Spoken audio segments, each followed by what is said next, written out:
kita membaca bersama-sama bagian firman Tuhan ini. Galatia 5 ayat 13 sampai 15. Kita baca bersama-sama ya. Mari. 1, 2, 3. Saudara-saudara, memang kamu telah dipanggil untuk merdeka.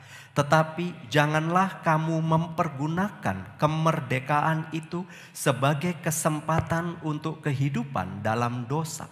Melainkan layanilah seorang akan yang lain oleh kasih. Sebab seluruh hukum Taurat tercakup dalam satu firman ini, yaitu kasihilah sesamamu manusia seperti dirimu sendiri. Tetapi jikalau kamu saling menggigit dan saling menelan, awaslah supaya jangan kamu saling membinasakan. Berbahagialah kita yang boleh memperhatikan, menyimak bagian firman Tuhan ini. Di dalam minggu yang pertama saya kasih PR selama 1 bulan. 1 bulan ya, bahwa kita belajar untuk merdeka dari rasa egois. Selama 2 minggu, ini minggu yang ketiga. Susah apa gampang ya nggak jadi egois? Susah. Aduh, memang benar nggak jadi egois itu paling susah. Dan hari ini nanti ada proyek lagi. Tapi bagaimana menekan keegoisan, bebas untuk melakukan kemerdekaan yang Kristus lakukan dengan kasih.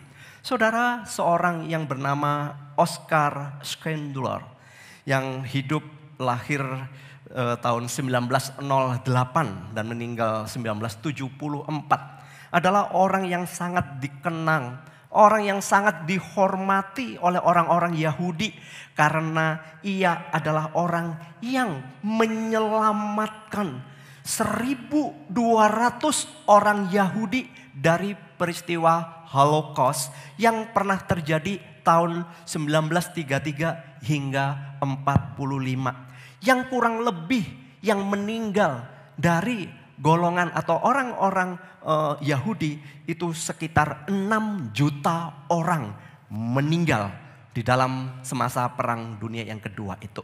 Nah saudara, Oscar Schneider adalah seorang pengusaha pada waktu itu. Dia adalah orang yang berhasil di dalam bisnisnya. Sekalipun ia bukan orang Yahudi, namun ia banyak menampung orang-orang Yahudi yang ditawan oleh Nazi Jerman. Yang pada waktu itu punya satu tujuan, yaitu melenyapkan satu etnis dari muka bumi, yaitu etnis Yahudi. Sekalipun saudara-saudara, Schindler adalah seorang anggota partai Nazi Jerman. Tetapi saudara, dia melindungi orang-orang Yahudi dan kemudian membebaskan mereka. Yaitu dengan cara memperkerjakan mereka di pabriknya supaya mereka tidak dilenyapkan. Bahkan dengan uangnya sendiri dia menebus orang-orang Yahudi yang pada waktu itu akan dieksekusi. Dia tebus, dia beli saudara supaya selamat, dan dia hanya bisa mampu menyelamatkan 1.200 orang saja. Sekalipun demikian saudara, namanya harum sebab dia dikenang oleh orang-orang Yahudi yang kemudian diperingati di dalam perayaan Yad Vashem. Yad Vashem adalah sebuah peringatan resmi dari Yahudi untuk korban Holocaust. Artinya kita bisa melihat bagaimana Oscar Schindler itu adalah orang yang menggunakan kemerdekaan yang dia miliki. Karena dia adalah orang yang ada di partainya Nazi Jerman, tetapi dia menggunakan, tidak setuju dengan programnya mereka, tetapi kemudian membebaskan, menyatakan kasih kepada orang-orang yang hendak dimusnahkan. Saudara, firman Tuhan hari ini memang mengingatkan kita bagaimana Tuhan berkata, saudara-saudara, kamu telah dipanggil untuk merdeka. Tetapi janganlah kamu mempergunakan kemerdekaan itu sebagai kesempatan untuk kehidupan dalam dosa. Melainkan layanilah seorang akan yang lain. Implikasinya jelas bahwa saya dan saudara dipanggil oleh Tuhan untuk memuliakan Tuhan. Yaitu dengan menyatakan kasih kepada orang lain secara nyata. Sekali lagi kita dipanggil untuk memberkati orang lain. Yaitu dengan menyatakan kasih secara real. Di tengah kondisi dunia pada saat ini yang semakin individualis. Tanpa kita sadari saya dan saudara sedang digiring kepada satu arah. Yaitu menganggap normal kalau orang itu egois. Inilah dunia kita. Kita digiring untuk benar-benar menjadi orang yang egois. Dan itu nanti pada akhirnya akan dikatakan it's normal. Itu adalah normal. Tetapi Injil saudara tidak demikian. Injil adalah memanggil kita untuk melayani. Injil adalah memanggil kita untuk mengasihi. Injil adalah memanggil kita untuk menjadi terang saluran berkat. Injil memanggil kita adalah untuk membangun sesama sebagai orang percaya dengan penuh kerendahan hati. John Piper saudara menuliskan dengan baik di dalam penafsirannya ketika melihat Galatia 5 ayat 13 sampai 15. Dikatakan ayat 13 ini adalah dasar daripada kehidupan orang-orang Kristen.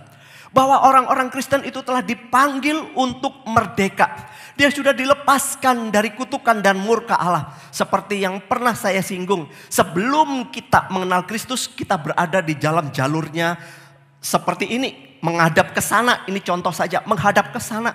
Tetapi pada saat kita sudah mengenal Kristus, kita menghadapnya ke sana, mengarah kepada Kristus. Karena disinilah perjalanan iman kita untuk terus berjalan bersama dengan Kristus. Kita tidak akan lagi menoleh ke belakang, mengikuti alur dosa kita. Maka ayat berikutnya dikatakan, karena kamu udah dimerdekakan oleh Kristus, maka ada dua hal yang harus kamu perhatikan di dalam hidupmu.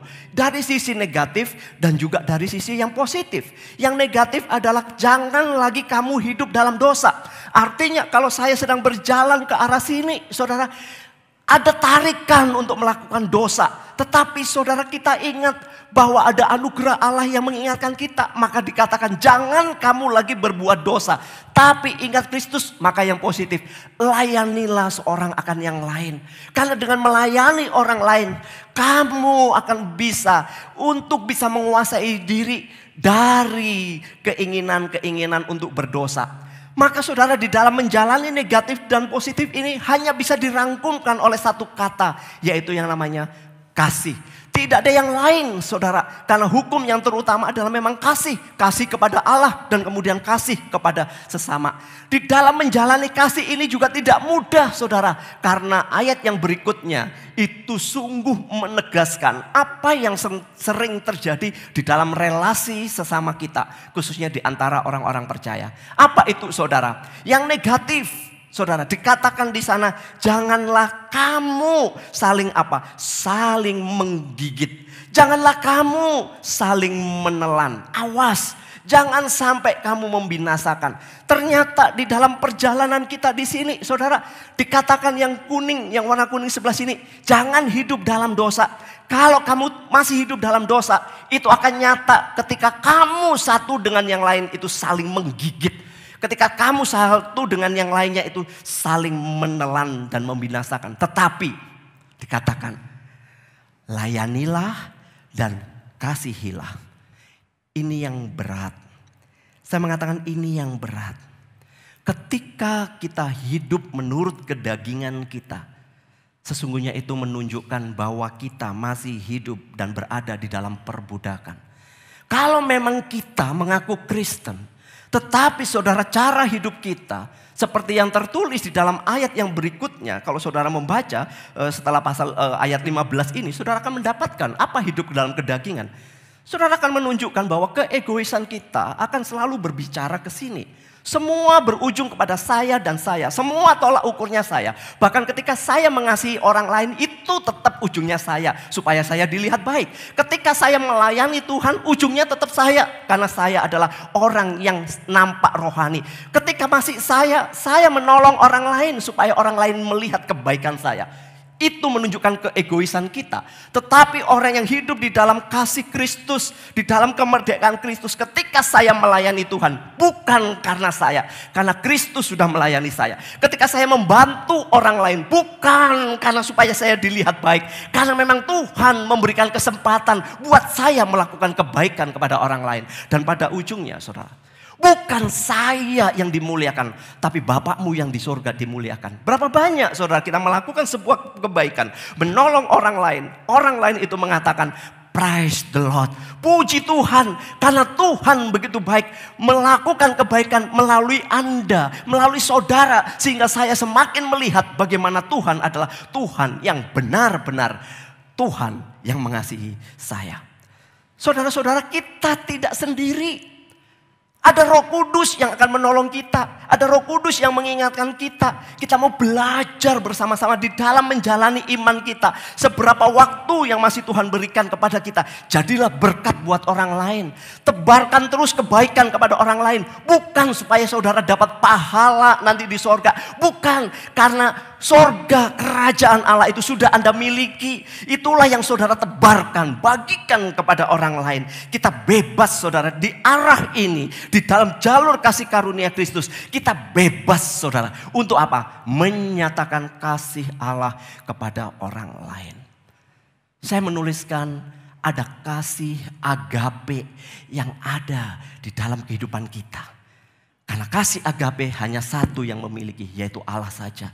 Tapi itu diberikan kepada saya dan saudara, supaya pada waktu saya mengasihi orang lain, tidak ada motif tersembunyi.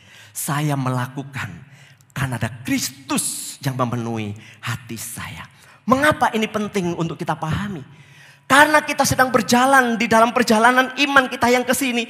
Ini disebut dengan perjalanan iman pengudusan, sanctification. Sampai kemudian pada harinya saudara, kita akan boleh berjumpa dengan Tuhan dan menemukan, mendapati diri kita adalah orang yang sempurna. Karena kesempurnaan hanya milik Tuhan. Tapi pada saat kita berjumpa dengan Tuhan, kita akan disempurnakan di dalam kemuliaannya.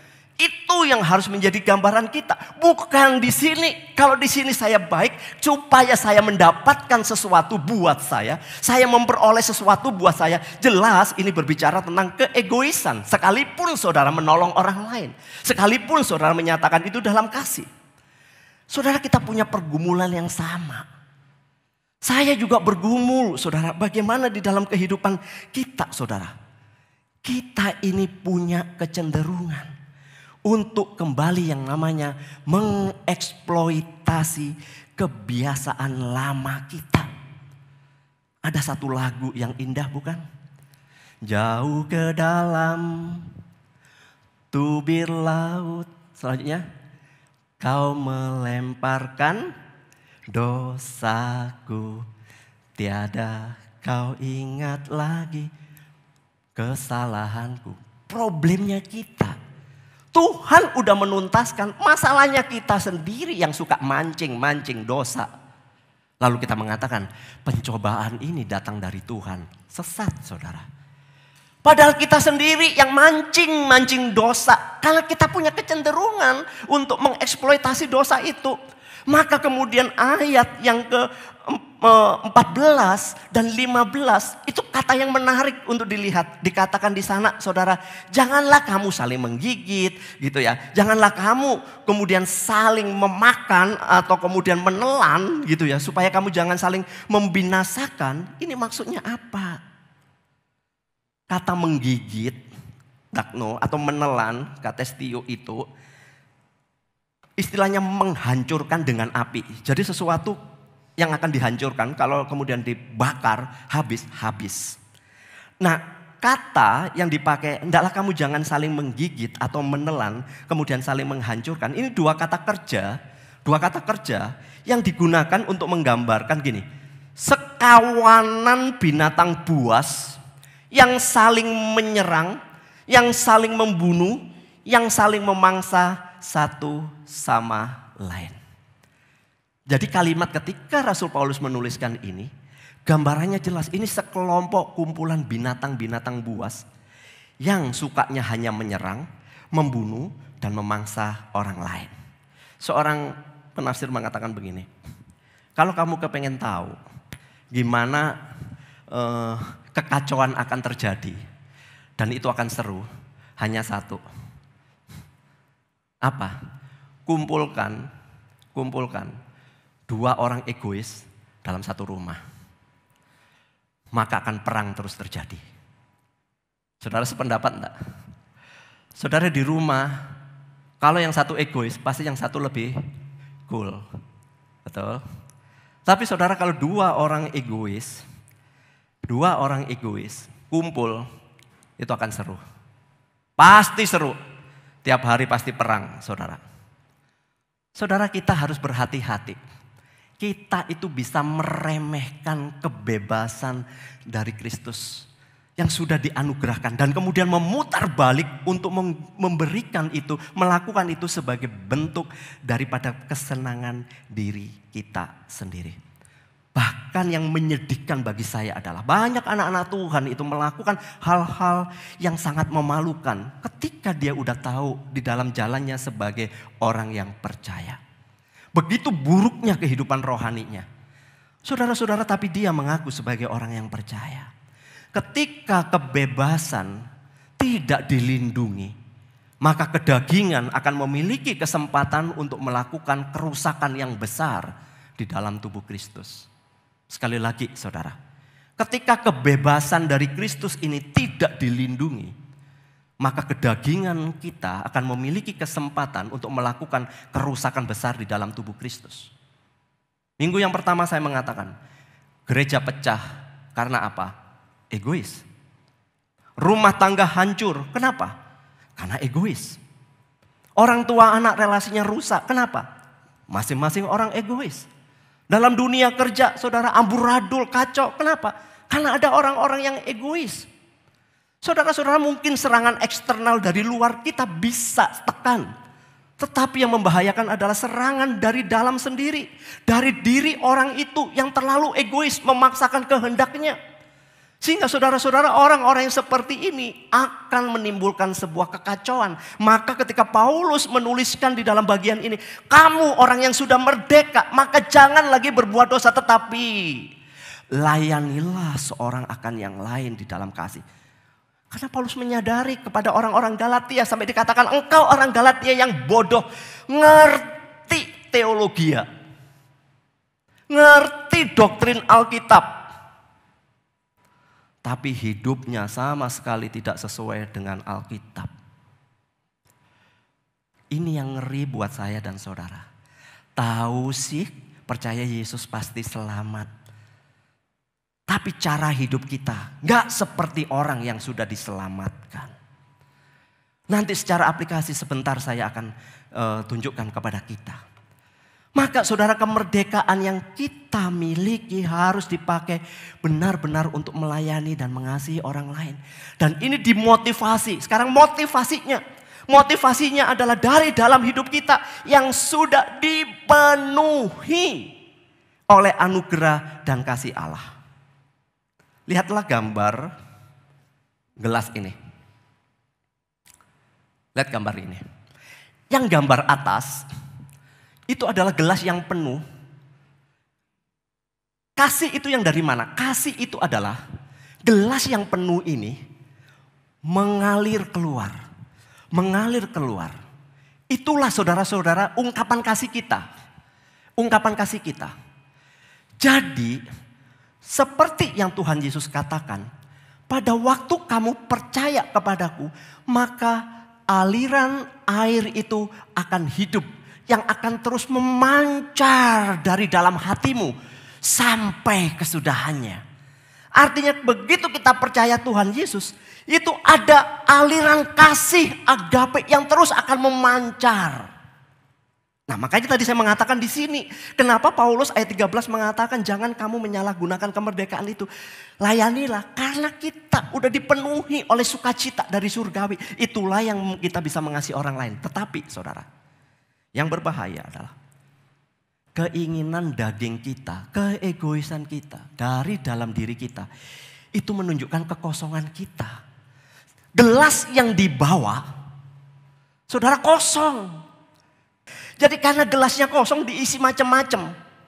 Biasanya sederhana gini, orang yang paling nganggur itu biasanya suka usil.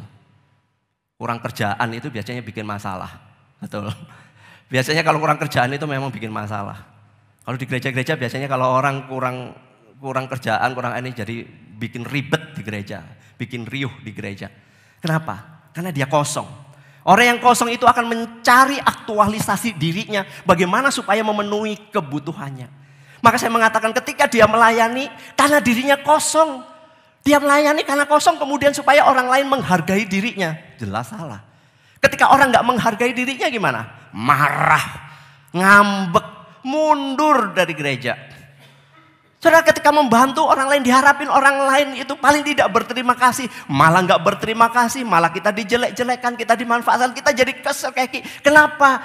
Karena saya kepengen dihargai pada waktu saya menolong orang lain. Jelas ini sebuah kekosongan. Tetapi di balik yang pertama, saudara, kalau itu mengalir, saya melayani, gak dihargai, gak apa-apa. Saya nggak mencari penghormatan manusia, saya mencari penghormatan Tuhan.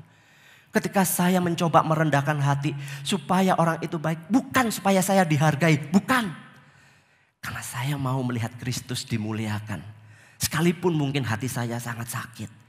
Tetapi sesungguhnya ada sukacita yang sudah memulihkan dan membebat hati saya. Hati-hati kalau kita memiliki kekosongan yang ada di dalam diri kita. Karena kekosongan itu akan menunjukkan siapa kita. Bahkan jangan-jangan kita menjadi orang yang egois.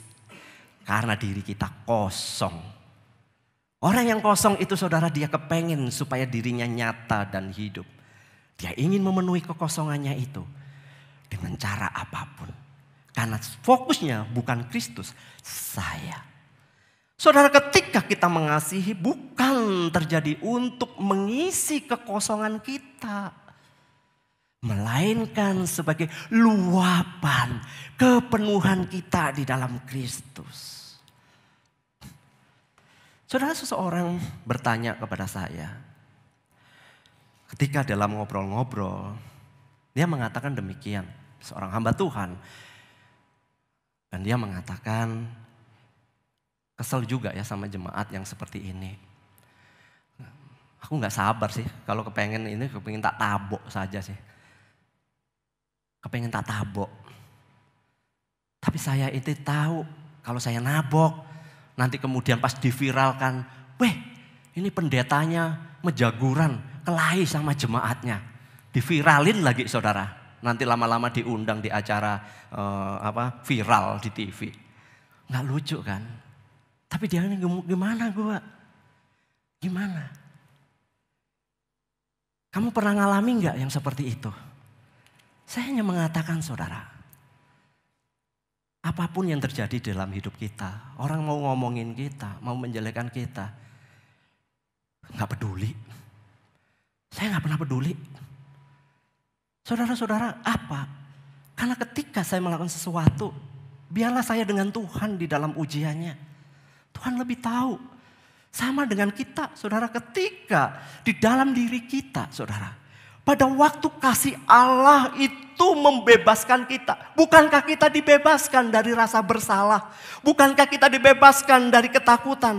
Bukankah kita dibebaskan dari kebencian? Bukankah kita juga diampuni dari kemarahan-kemarahan dan kepahitan? Kepahitan-kepahitan hidup dan kemudian diisi dengan pengampunan, pertolongan, bimbingan, harapan. Yang sesungguhnya itu yang akan mengalir. Kalau istilahnya saudara, gelas yang kotor yang tadi bagian bawah. Bagaimana cara membersihkannya? Kalau itu adalah kotor sekali, ada endapan-endapan kotor.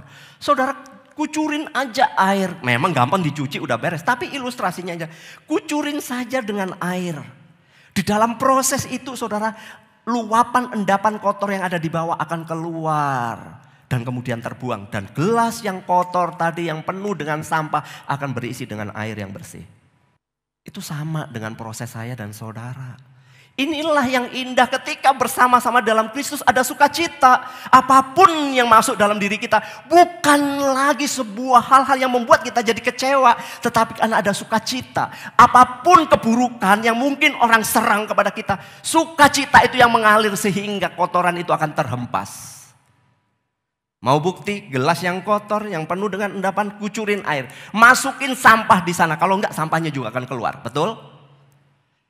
Tapi selama gelas itu dibiarkan dan tidak pernah diisi, sampah itu akan masuk dan mengendap di bawah. Itulah rahasianya kenapa kita harus melayani satu dengan yang lain. Karena disitulah menjadi wujud nyata. Rahasia kasih itu adalah kebebasan. Kebebasan itu adalah keyakinan penuh kepada kasih Allah karya keselamatan Kristus. Kebebasan Kristen adalah kekuatan untuk melakukan apa yang benar serta bersukacita untuk melakukannya. Jadi kalau kita melakukan sesuatu dengan sukacita, itu adalah kepenuhan roh. Tetapi ketika saudara melakukan sesuatu, saudara melakukan, tapi saudara ngomel dan menggerundel di bawah. Saudara ngoceh di bawah, menggibah di bawah. Artinya saudara sedang berfokus kepada kekosongan dan keegoisan saudara.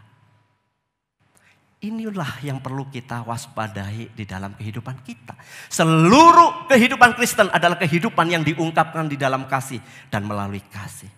Di sini saudara kita harus memiliki keinginan untuk selalu menyenangkan Allah. Karena saya dan saudara adalah anak-anaknya Allah.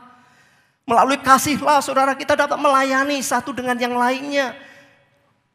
Membangun satu dengan yang lainnya. Intinya begini saudara. Kita ini gak boleh melakukan sesuatu yang kemudian ujungnya ke saya. Menyenangkan saya. Enggak lagi. Tapi belajar melakukan sesuatu karena Tuhan dan ingin menyenangkan Tuhan. Sekalipun pahit. Saudara jangan salah. Pak berarti kalau gitu ada orang salah dibiarin saja. Ya enggak gitu. Kalau orang salah ya ditegur. Tapi tegurlah dengan cara yang baik. Ingat beberapa bulan yang lalu saya mengatakan. Daripada kita menegur orang dengan mengatakan otak kau taruh di mana. Bukankah jauh lebih baik kalau kita mengatakan. Saya tidak sependapat dengan apa yang baru kamu ucapkan. Daripada kita ngomong kau. Bukankah kita lebih mengatakan dengan smooth, mengatakan walaupun kita komplain. Kita akan mengatakan jauh lebih lembut. Saya tidak sepaham, saya tidak sependapat. Jauh lebih baik bukan? Saudara kita tidak boleh melakukan sesuatu karena ukurannya kita.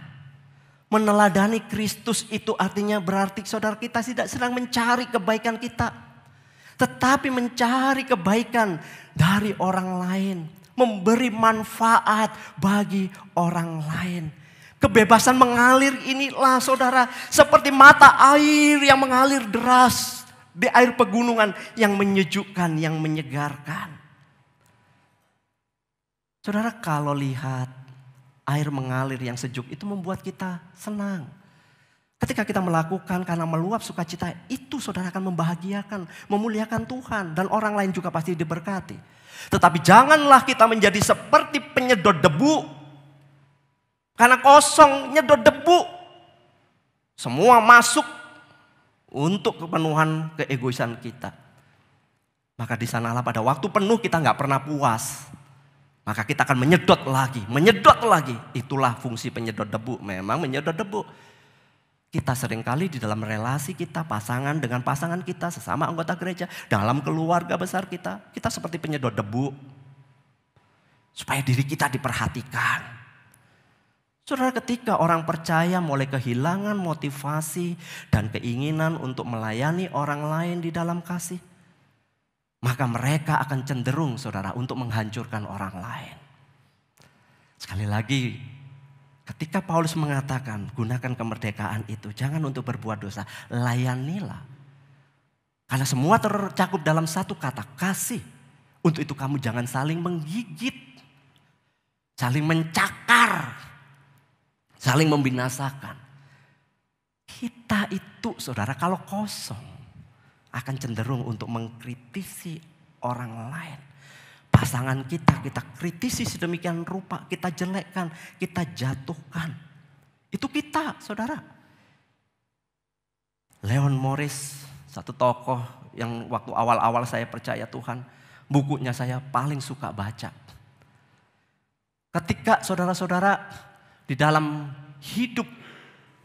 perjalanan hidup saya sebagai orang pertama kali mengenal Kristus, saya mencoba bagaimana kebebasan Kristus itu yang kayak apa sih. Saya selalu belajar untuk melakukan apa yang benar. Sehingga dunia itu biarlah melihat dan memuliakan nama Bapa. Tapi saudara, kadang-kadang keegoisan itu yang akan lebih banyak berbicara, karena saya juga kepengen dihargai dan dihormati. Tapi disinilah saya belajar ketika Bapak Leon Morris menuliskan, kalau hidupmu itu tanpa kasih dan tidak ada kepenuhan kasih Kristus dalam hidupmu, maka hidup yang kamu jalani itu adalah hidup seperti binatang. Gak peduli orang lain, gak peduli akibatnya bagi orang lain. Saudara ngomong sesuatu kepada orang lain, kritik kepada orang lain, saudara pikir ya sudah selesai. Iya, menurutmu selesai. Yang ngomong sih enak, yang dengerin seminggu masih belum bisa beres. Betul? Saudara udah ngomong udah lupa. Gua ngomong apa sama lu? Gua lupa. Lu lupa, gua sakit hatinya nih sebulan udah gua lupa. Salah kita juga sendiri sih. Tapi itulah kenyataannya. Keegoisan akan lebih banyak berbicara kepada kita. Apakah kita di dalam relasi kita sebagai orang Kristen adalah menjadi binatang-binatang buas? Bukan itu. Bukan itu. Tetapi kita mau melakukan itu adalah karena Kristus. Mari bersama-sama memohon belas kasihan Tuhan. Supaya dipenuhi kasih Roh Kudusnya itu melimpah atas kita. Mari belajar untuk menguatkan satu dengan yang lain. Mari saling mendoakan satu dengan yang lain. Mari saling mengampuni satu dengan yang lain. Saudara, itu hidup jauh lebih indah daripada stres. Karena ngisi kekosongan kita, jadi kurang kerjaan, jadi ngurusin orang lain. Belajarlah ngurusin orang lain dengan kebaikan-kebaikan. Terserah orang itu mau responnya kayak apa. Tetapi saudara, itulah kebebasan Kristen yang Tuhan mau. Sama seperti Kristus yang sungguh mengasihi kita, menolong kita, memulihkan kita. Lihatlah Kristus diperlakukan seperti itu. Tetapi dia tetap fokus mengasihi. Saudara akan mengatakan, saya bukan Kristus. Betul. Tetapi bukankah kita sudah menjadi milik Kristus? Bukankah saya dan saudara dipenuhi Roh Kudus untuk kita berjalan di dalam perjalanan iman kita bersama-sama sampai kita bertemu muka dengan Tuhan. Dan Tuhan boleh mengatakan, mari masuklah engkau hambaku yang setia. Dan disitulah kita memperoleh kesempurnaan. Mari saudara, biarlah dunia sekitar kita melihat Kristus. Marilah saudara bersama-sama sesama orang-orang percaya di tempat ini bersama-sama memuliakan Kristus. Saya bersyukur sekali melihat bahwa selama ini di saya harus memuji luar biasa, Tuhan memberkati. Gak ada yang tengkar satu dengan yang lainnya. Tapi bagaimana saudara di marketplace saudara, di luar, apakah saudara sering bertengkar dengan orang lain? Ingat kata Tuhan Yesus. Hendaklah terangmu bercahaya di depan orang, supaya mereka melihat perbuatanmu yang baik dan memuliakan Bapamu. Saya menutupnya dengan quote. Kebebasan seekor burung elang adalah untuk terbang tinggi di atas udara, melewati angin badai. Kebebasan seekor rusa kutub adalah untuk berlari melintasi tundra. Tundra itu seperti padang rumput yang kering tapi dingin, tidak ada banyak pohon. Ya, nanti ketik aja tundra itu kayak apa sih ya? Seperti savana, tapi ini banyak batu-batu, tidak ada pohon. Kebebasan seekor lumba-lumba, ikan lumba-lumba adalah untuk melompat dari air dan kemudian bermain di laut. Itulah kebebasan. Tapi kebebasan seorang Kristen adalah bersukacita di dalam kehendak Tuhan. Melayani dan mengasihi. Tengok sebelah kananmu, katakan, mari saling melayani dan mengasihi.